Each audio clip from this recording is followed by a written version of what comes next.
5 things you need to know before you buy a Helium miner in Cyprus. Hi, welcome to helium.com.cy. If you came here from TikTok, then you know what the 5 points are. Here we're going to go in depth with each one.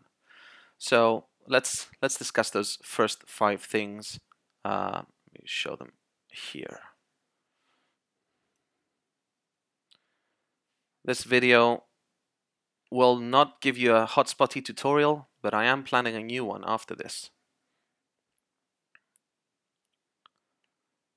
So first of all, the first thing that you need to know is that anything with a high reward comes at a high risk. And what do I mean with that?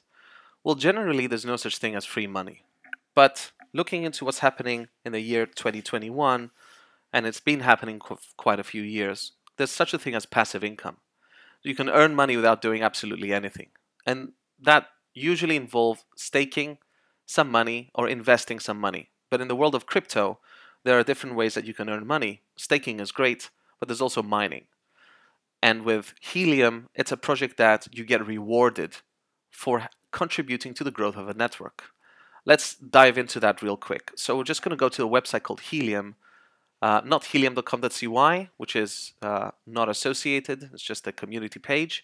We're going to helium.com and we're going to have a look at this project. This is a great project that has to do with the expansion of a LoRaWAN network. I've spoken about this before, but generally you're contributing to create an infrastructure built by the people, a people-powered network. An infrastructure that will take over the whole planet to provide LoRaWAN. And what is LoRaWAN? Well, it's a wireless technology that provides network access, not necessarily internet access. And it's mostly used for IoT. So people who want to use it have a low-powered, maybe battery-powered device that needs network access, and it's probably not near somewhere that has a Wi-Fi hotspot. And since it's low-powered, it'll last for a very long time, maybe outdoors, and needs a network to communicate to. Think of a smart meter that connects to your water system. Cyprus has a lot of use cases for LoRaWAN, and building an infrastructure by the people will help companies and governments use it without dishing up extra bucks. Now, the money that the government or company will give when using this network, called data credits, will be given to every owner of the hotspot for the particular hotspot that was used in the transaction. But right now, there's a much bigger incentive, as in, if you install a Helium miner, you are given rewards. Now, this won't last very long, but these rewards that you're given are crypto rewards. And the more witnesses you have, the more devices you connect to, the more rewards you'll get. And these rewards are in crypto. This will sometimes be a high reward, sometimes a low reward. And this might stop at some point. So a high reward scheme comes at a high risk. Let's talk about the location, and probably the most important thing of this video. If you plan on buying a Helium miner to install it somewhere, let's say your home, if that location is no good, I'll advise you not to buy at all. In fact, I'll advise you to think about where you're going to install it and buy and invest in this only after you've decided you have a good location. How do you know you've had a good location? Well, there's a great tool called Hotspotty, and that's what I'm logged into right now.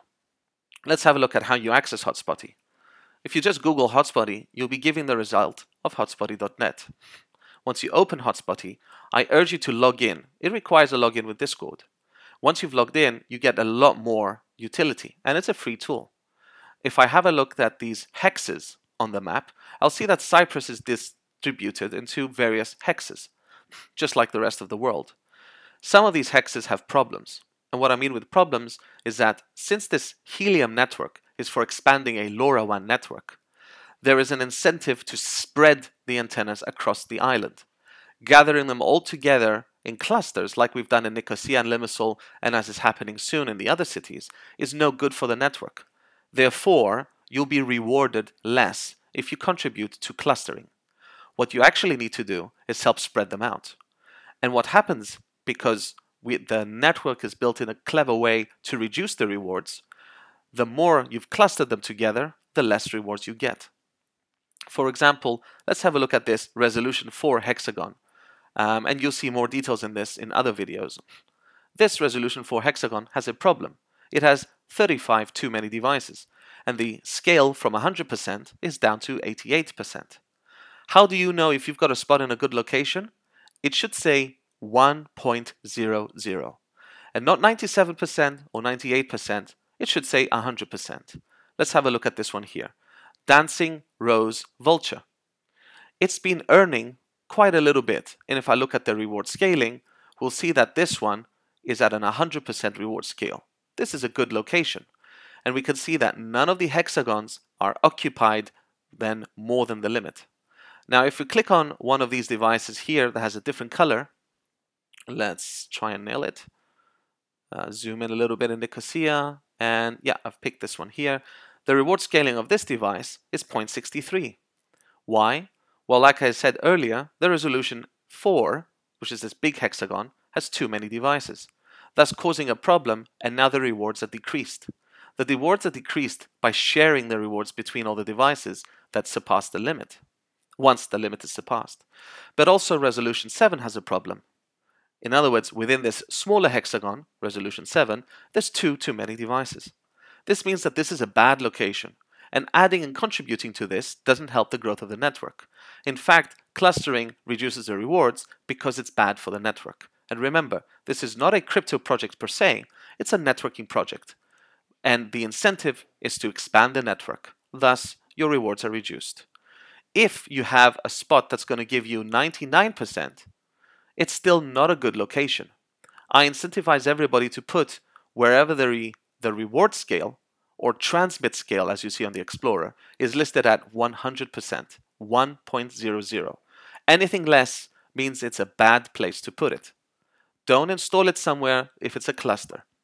And if you have nowhere else to put it, and you have no one who's willing to co-host it for you, I'll suggest that you sell it in the market while it's still early, and these miners go for a good buck. You could probably double the money you invested by buying one.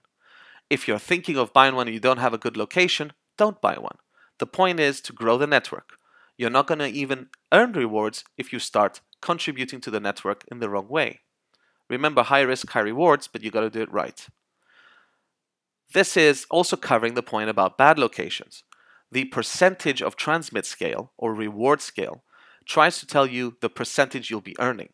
Now, there are different strategies that we can do to fix certain problems. For example, let's look at these people here. These two devices are not near other devices. However, their transmit scale is reduced. Let's have a look why. The two devices seem to be further enough from each other, but upon close inspection, we'll see that they're actually in the same hexagon for resolution 8. Now, resolution 8 only has a tolerance of 1 device per hexagon. There are ways to increase this, but we're not looking at those in this video. So what happens in this scenario? Resolution 8 says there's one too many. In this case, there's a simple way to fix this problem. As we can see, this particular device, given the name Short Menthol Ape, is very close to the border of the hexagon. It's legal for him to move within 10 meters of asserting his location. This device can reassert the location to be just outside the hexagon without actually lying about its installation location. 10 meters is a very safe distance to go. It used to be that we could register these for more than 10 meters, let's say 100 meters, but since that's actually false information, there's been an upgrade called POC version 11 that prevents that. If you lie about your location, you won't earn any rewards. Moving it a little bit just to be outside of your hexagon is healthy, and I advise you to do that if you're literally on the border. Remember, within about 10 meters. What happens in the scenario that these two devices can't move and can't fix the problem any other way? Let's have a look at these two devices over here.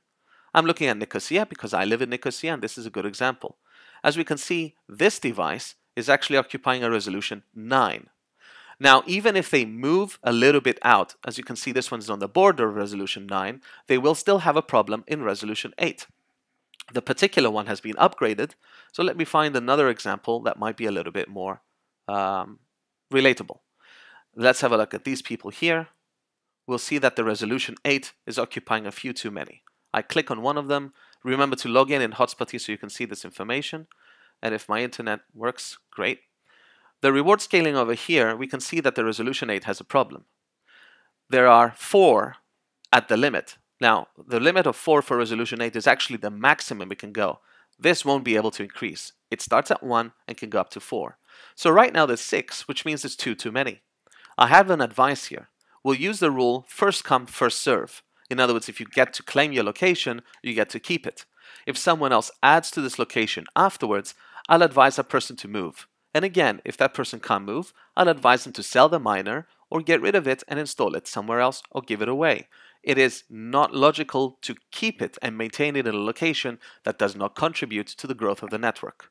I'll have a look at the install date of each one, and that's easy because I can click on them, look at the status or info, and look at the date that they were installed. Let's have a look here. We'll see that Bitter Mercurial Sloth was added to the blockchain about a month ago, and according to the state of the video, we're near the end of November. I'll look at the info of Microberry Ladybug 3 months ago, so I'll say that this one can stay. I'll look at the info of Curved Eggshell Mandrill 4 months ago, and looking into more Snow Cinnabar Giraffe 3 months ago. So just by looking at these 4 devices already, I can already determine that the first one I saw is too new and should go away. And then we have another one that the Savory Blonde Wallaby installed a year ago. Alright, well that's enough information for me to already dictate who should leave. You might say that it's not fair if you're the one that's actually making the mistake. Well, I'll tell you that it is fair because there's a rule, and the rule says don't install more than 4 in a resolution 8. I'll tell you don't install more than 1 in a resolution 8 in case it never upgrades its density. But at the very least, obey this rule. Clustering is bad. This one's on the border, so this one can move away. That's fixable because that's about 10 meters, could move easily. But the very first one I clicked on is not contributing to the network. This is a bad location. And Bitter Mercurial Sloth, if you're watching this video, whoever you are, I would suggest that you remove it from here because you are last to enter the hexagon of resolution 8. And all the information is visible to everyone since it's written on a blockchain. However, if this person can't find another location to put it, maybe we can discuss other kind of strategies to help this person earn more. Now, the important part about a bad location is understanding that the percentage of the reward scaling is not isolated to one device.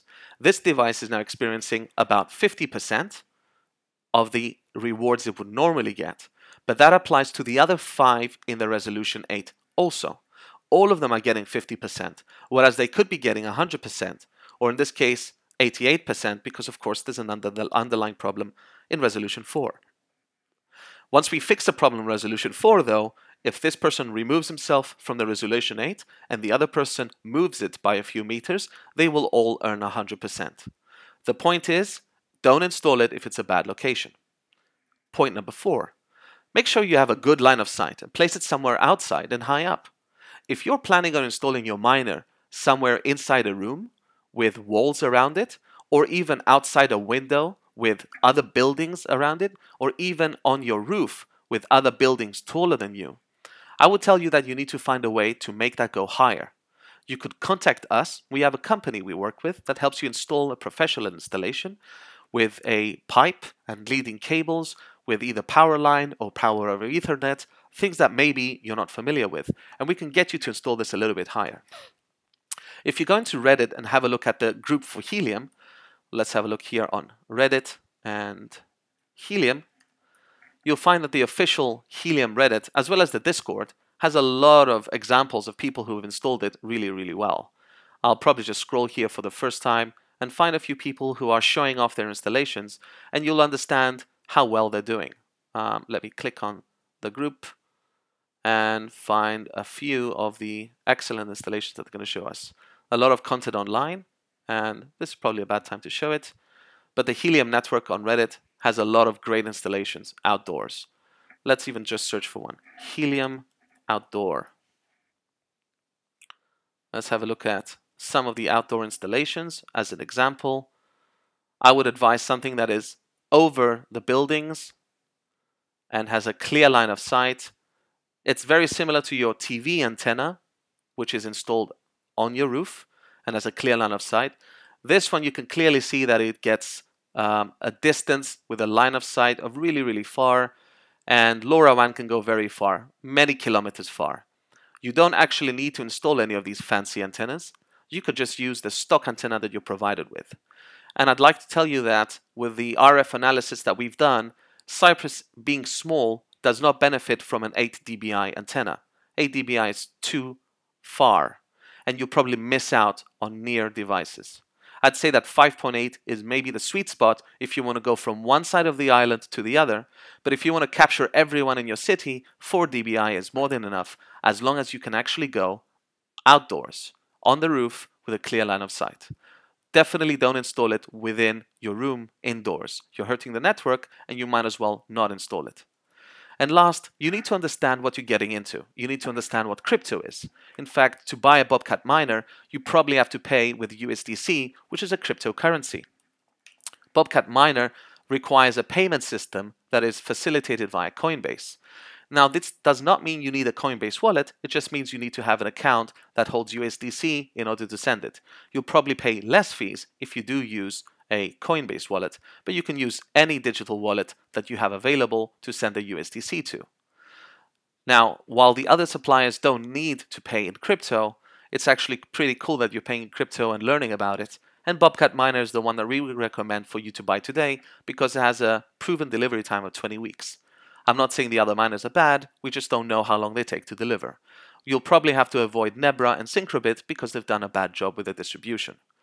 What you do need to learn though is that your money that you'll be earning will be a cryptocurrency, HNT, and will be in a crypto wallet.